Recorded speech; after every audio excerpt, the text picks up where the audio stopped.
بدبخت ما برای کسی گفتیم که تو باری بیادب مادرها را بود گفتن، پدر را بود گفتن و زدنشون، احترامشون ندارن. گپی پدر برای وا حجت نیست. پدرشون گوش نمیکنن، مادرشون گوش نمیکنن. به خاطری که تو شارجه را دیر آوردی میزننش، به خاطری تو غذای مرا دیر آماده کردی مادر را زدن، به خاطری که تو لباسی مرا اتوب نکردی در وقتش گفته مادر را میزنن، به خاطری پدر پول میده گفته پدر که تو مرا پول ندادی گفته پدر را زدن. ما برای آنها میگیم که دعاشون مستجاب کفر نمیشود، اما واجبات است. اگر حق پدر و مادر رو فرزند به جا نآورد خیلی گناهی کبیره و بزرگ کرده.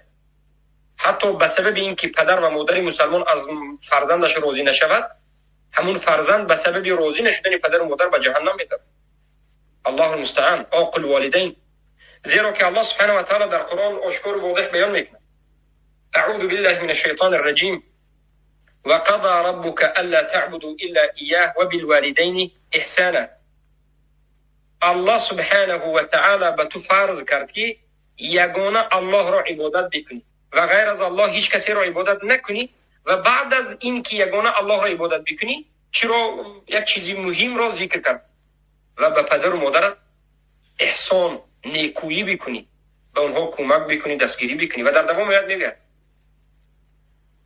اگر یکی از آنها یا هر دوی پدر و مادر پیر شدند و تو هم بزرگسال شدی در پهلوی تو پدر و مادر پیرت هستند، یا یکیشون وفات کردند و یکی دیگرشون پدر یا مادر در نزد تو هستند، و فلا تقل لهما اف، و پدر و مادرت اف نگو.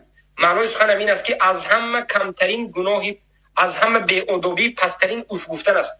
از اف گفتن دیگر گناهی پس نیست. اف نگو معناش این است که دیگر گناه ها را اصلا نکن.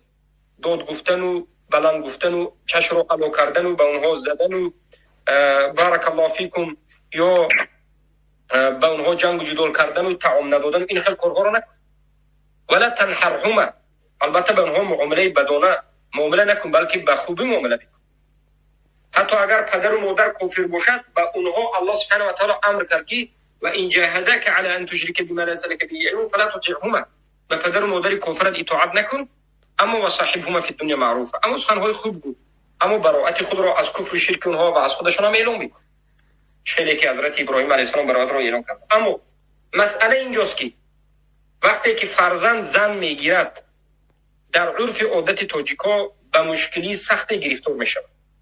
زیرا که در عرف عادت آسیای میانه و بالخصوص تاجیکستان همچنین عرف داریم که کلین وقتی که به خانواده کلین شده می‌دراید، این کلین در سرش خیلی مسئولیت ها وجود دارد. هر سحری خانه رفتن و آش و خوراک و غذا آماده کردن و همه دهقانی رو حتی و غیره و غیره. آیا همین فرض است به سر کلین یا نیست؟ البته در این باره علما اختلاف کرد. از نظر مذهب شافعی به سر کلین این عمل رو انجام دادن یگانتش فرض نیست و یگانتش واجب هیچ چیزی نیست. اگر کلین خواهد من بابی ثواب خودش میکند، اگر نخواهد نمیکند. اما از نظر دیگر از علما، جمهور علما میگن و عاشروهن بالمعروف، به همون عرف عادت خودتون با زن معامله میکنید. اگر عرف عادت خودتون ظلم و کفر و شرک نداشته باشد، وقتی که زن به خانه شوهرش می آید، اگر عرف عادت ملت شما همچنین باشد که عروس باید کمک کند به خوشتامنش، به مادر شوهرش باید به آنها یاردم بکند، البته انجام میدهد، باید یاردم بکند، اما نباید به عروس ظلم کرده شود. ما بعضی از قصه های خوشتامن رو میشنویم که خیلی هم ظلم بیدادی به سر یک دخترچه بیچاره میکنند. سبحان الله. از سحر تا بیگاه مثل غلامداری، اذیت دادن و به او خوراک ندادن و کارهایی که اصلا کردنش ضرور نیست کنانیدن و به زندگی فرزند آمیخته شدن و فرزند را حتی زنانیدن و اگر نزنی و پیش نکنی روزی نمیشن. این همش از جهالت و بدبختی و از نفهمیدن دین است. نباید مادرها هم به این چنین به دختران مردم ظلم بکنه. این ظلم است و الله سبحانه و تعالی ظلم را حرام کرده است.